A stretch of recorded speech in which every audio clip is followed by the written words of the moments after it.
Hello what's up दोस्तों, कैसे हैं आप सभी। फिर से एक बार आप सभी का स्वागत है आपके अपने चैनल में करियर भाई में। दोस्तों, आज हम यहाँ पर बात कर रहे हैं कि एक फैसिलिटी मैनेजर के अंदर कौन से स्किल्स होने चाहिए। तो फैसिलिटी मैनेजर आपको पता है कि काफ़ी ज़्यादा डिमांडिंग फील्ड है। ये एक पोजीशन ऐसी होती है जहाँ पर आपको बहुत सारी चीज़ें जो हैं वो मैनेज करनी होती है। तो ऐसे में इस आदमी के पास कौन से स्किल्स होने चाहिए जिससे कि ये आदमी इस पोजीशन पर अगर बैठता है तो सर्वाइव कर पाए। तो ये सारे स्किल्स हम ज़रूर देखेंगे, लेकिन आगे बढ़ने से पहले अगर आप इस चैनल पर नए हैं, अब तक आपने सब्सक्राइब नहीं किया है, तो दोस्तों इंतज़ार किस बात का कर रहे हैं। चैनल को फटाफट सब्सक्राइब कर दीजिए ताकि आप ऐसे ही नए नए वीडियो देख सकें। और साथ ही साथ आपको अगर फैसिलिटी मैनेजर से रिलेटेड और वीडियोस देखने हैं, जैसे कि इनकी जॉब रिस्पॉन्सिबिलिटीज़ क्या होती है, जॉब डिस्क्रिप्शन क्या होता है, इनको सैलरी कितनी मिलती है, या इनके इंटरव्यू के दौरान किस तरीके के सवाल पूछे जाते हैं, तो दोस्तों फिक्र मत कीजिए, मैंने इन सभी विषयों के ऊपर वीडियो जो है वो बना करके रखे हैं। आप ऊपर आई बटन पे क्लिक करके उनको भी देख सकते हैं। तो चलिए दोस्तों शुरू करते हैं।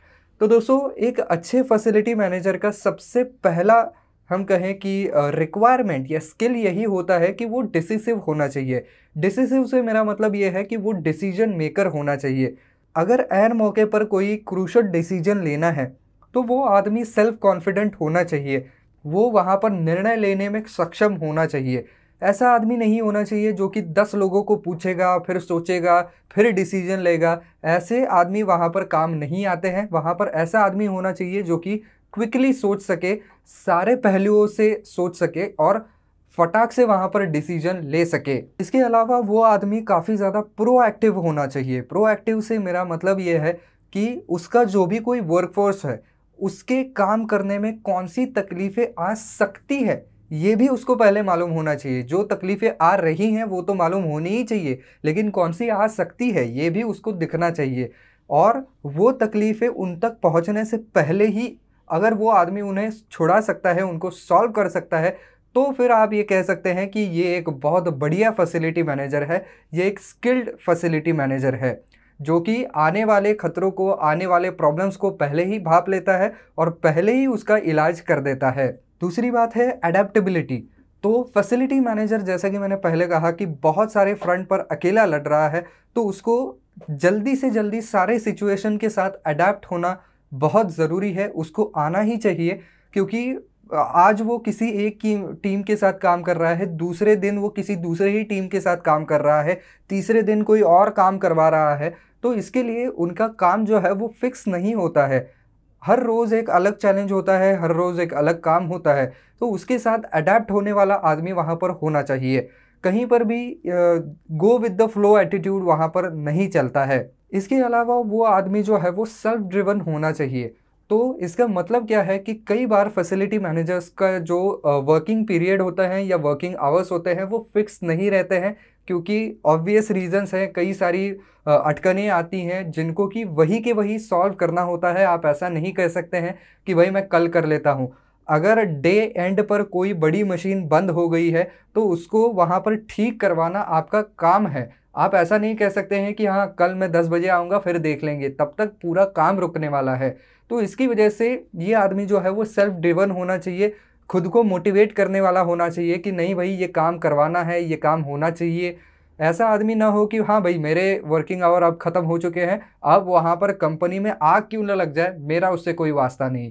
ऐसा आदमी वहाँ पर काम में नहीं आएगा। इसके अलावा वो आदमी जो है वो काफ़ी ज़्यादा एम्पावरिंग होना चाहिए, यानी कि उसको उसके टीम में किस तरीके के लोग हैं, उनकी स्किल्स क्या हैं, कौन सा आदमी कौन सा काम ज़्यादा अच्छे तरीके से कर सकता है, इसका नॉलेज उसको होना ही होना चाहिए, जिससे कि वो काम को जो है वो बिल्कुल आसान तरीके से, बिल्कुल अच्छे तरीके से बांट सकता है। और स्पेसिफिक काम स्पेसिफिक लोगों के पास जाएगा तो बिल्कुल अच्छा काम होगा, क्योंकि वो उसके अंदर अच्छा होगा, एक्सपर्ट होगा।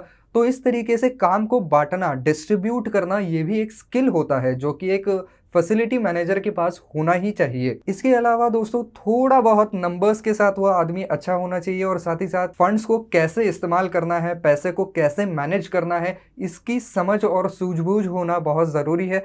क्योंकि फैसिलिटी मैनेजर को हमेशा से ही जो कंपनी की तरफ से बजट दिया जाता है उसके ऊपर चलना होता है, और यही लोग वो होते हैं जो कि कंपनी को बताते हैं कि यहाँ पर रिपेयरेशन का काम है, यहाँ पर कोई और मेंटेनेंस का काम है, तो इसके लिए कितना बजट लगने वाला है। तो वो सारे जो गणित है वो उसको करने आने चाहिए, जिससे कि सारा काम जो है वो कंफर्टेबली हो सके और ज़्यादा क्वालिटी से हो सके। इसकी वजह से फाइनेंस का वहाँ पर ज्ञान होना ज़रूरी है, या मैं कहूँ कि एक अंदाज़ा होना ज़रूरी है कि कौन से काम के लिए कितना पैसा लग सकता है, और ऐसे इतने सारे काम करने हैं तो टोटल पैसा कितना लगेगा। इसके अलावा एक बहुत ज़रूरी चीज़ है लीगल अंडरस्टैंडिंग, क्योंकि एक बहुत बड़ी अगर फैसिलिटी आप चला रहे हैं, उसके आप फैसिलिटी मैनेजर हैं, तो ज़ाहिर सी बात है कि वहाँ के लोकल जो लॉज़ हैं वो आपके ऊपर लागू होंगे, तो वहाँ की जो स्टैंडर्ड प्रैक्टिसेस हैं वो आपको मालूम होनी चाहिए। तो अगर वहाँ पर कोई वेस्ट आपके फैक्ट्री से निकल रहा है और आप उसको ठीक तरीके से मैनेज नहीं कर रहे हैं, तो एक फैसिलिटी मैनेजर के तौर पर सबसे पहले आपको पकड़ा जाएगा कि आप जो है वो पूरे फैसिलिटी को ठीक तरीके से मैनेज नहीं कर रहे हैं। ये जो आपका हार्मफुल वेस्ट है वो नेचर में जा रहा है, इसके लिए आप ही ज़िम्मेदार हैं। तो इसकी वजह से वहाँ के जो भी कोई लॉज़ हैं, जो भी कोई रेगुलेशंस हैं, उसका अच्छा खासा ज्ञान इस आदमी को होना चाहिए। साथ ही साथ अलग अलग लेबर लॉज़ भी होते हैं, उनका भी ज्ञान इसको होना बहुत ज़्यादा ज़रूरी है। इसके अलावा आपका जो वर्क फोर्स है उसका एक अच्छा खासा मैनेजमेंट आना भी बहुत ज़्यादा वहाँ पर ज़रूरी है। साथ ही साथ उनको एंगेज रखना और ये भी देखना कि वो लोग अगर वहाँ पर काम कर रहे हैं तो सारी सुविधाएं उनको मिल रही है या नहीं। अगर ऐसा नहीं है तो ज़्यादा से ज़्यादा सुविधाएं जो है वो उनको मुहैया कराना, जिससे कि वो लोग जो है वो ज़्यादा दिल लगा करके काम करें और ज़्यादा से ज़्यादा उनका जो है वो आउटपुट हो सके, ज़्यादा से ज़्यादा प्रोडक्टिविटी जो है वो इंश्योर की जा सके। इसके लिए ये देखना भी इनका काम होता है, ये मैं कहूँ कि एक स्किल होता है कि किस तरीके से हम हमारे वर्कर को ज़्यादा से ज़्यादा उसकी वर्क प्लेस में कंफर्टेबल करें, जिससे कि वो और ज़्यादा बेहतर काम कर सकता है। इसके अलावा दोस्तों इमरजेंसी रिस्पॉन्सिवनेस ये भी एक बहुत बड़ा स्किल है जो कि एक फैसिलिटी मैनेजर के अंदर होना चाहिए, क्योंकि इमरजेंसी जो है वो कभी भी आ सकती हैं आपके पूरे फैक्ट्री के अंदर या जहाँ पर भी आप काम करते हैं। तो ऐसे में एक पूरा एक्शन प्लान आपके पास रेडी होना चाहिए, जिसके अंदर आप बाकी के लोगों को भी इन्वॉल्व करेंगे, ताकि उनको भी सारे जो सेफ्टी स्टैंडर्ड्स हैं उनका सारा ज्ञान हो सके कि भाई किस तरीके से ये एक एक्शन प्लान होता है, इमरजेंसी आने पर क्या करना चाहिए। तो ये सब कुछ उनको मालूम होना चाहिए। फैसिलिटी मैनेजर कभी भी ये नहीं कह सकता है कि हाँ भाई मेरा जॉब हो गया है, आग लगे बस्ती में हम अपने मस्ती में, ऐसा नहीं चल सकता है। सारे प्लान्स इनको बनाने पड़ते हैं कि इमरजेंसी में क्या होने वाला है, आप कैसे यहाँ से बाहर निकल सकते हैं। अगर इस तरीके की इमरजेंसी आएंगी तो आप क्या करेंगे, उस तरीके की आएगी तो आप क्या करेंगे, किस तरीके से रिस्पॉन्स करेंगे। ये सारे एक्शन प्लान इनको बनाने होते हैं। इसके अलावा इनको एज अ प्रोजेक्ट मैनेजर के तौर पर भी काम करना पड़ता है, तो वो एक स्किल भी इनके अंदर होना चाहिए लीडरशिप का, क्योंकि कई बार ये जो मेंटेनेंस टीम वगैरह होती हैं या बाकी की जो रिपेरेशन टीम्स होती हैं, उनका ये आदमी हेड होता है। तो उनको किस तरीके से उनसे काम करवाना है, प्रोजेक्ट को लीड कैसे करना है, उनको एग्जैक्टली कैसे बताना है कि उनके टास्क क्या क्या हैं।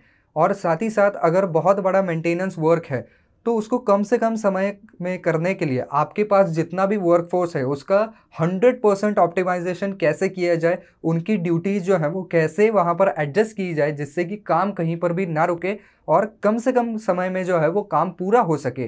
तो इसके लिए आपको एक प्रोजेक्ट मैनेजमेंट से जो है वो सीखनी पड़ेगी या प्रोजेक्ट लीड लेकर के करना पड़ेगा। इसके अलावा इस आदमी के जो है वो एनालाइजिंग स्किल्स भी काफ़ी बढ़िया होने चाहिए, जो कि मैंने पहले भी आपको कहा कि जो भी कोई पोटेंशियल प्रॉब्लम है उसको पहले ही जानने के लिए आपका खुद का एनालिटिकल माइंड जो है वो होना चाहिए। पहले ही सोच लेना चाहिए उसने कि आने वाले समय में क्या मुसीबतें आ सकती हैं, या आने वाले समय में ये मशीन्स को किस तरीके का यहाँ पर मेंटेनेंस लग सकता है, कब ये समय आ चुका है कि मशीन्स को चेंज कर लिया जाए। ये सब कुछ जानने के लिए आपको एक एनालिटिकल माइंडसेट होना ज़रूरी है।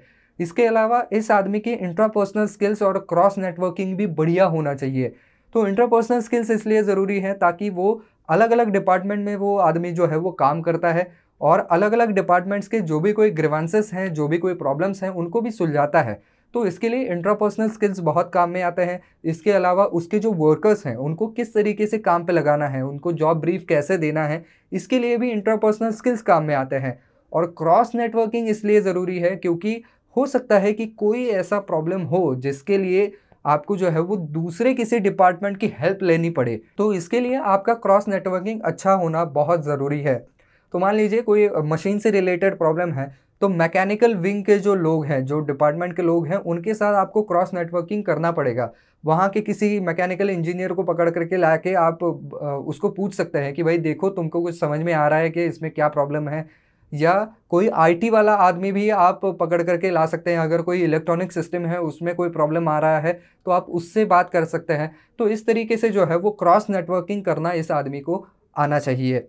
साथ ही साथ ये आदमी टेक सेवी होना भी बहुत ज़्यादा ज़रूरी है, क्योंकि आज के ज़माने में कई सारे ऐसे एप्लीकेशंस या सॉफ्टवेयर आ गए हैं जो कि कंप्यूटर में डालने के बाद आप उस पर्टिकुलर मशीन को कंप्यूटर के साथ कनेक्ट करते हैं और कंप्यूटर ही आपको बता देता है या वो सॉफ्टवेयर बता देता है कि कहाँ कहाँ पर प्रॉब्लम्स हैं।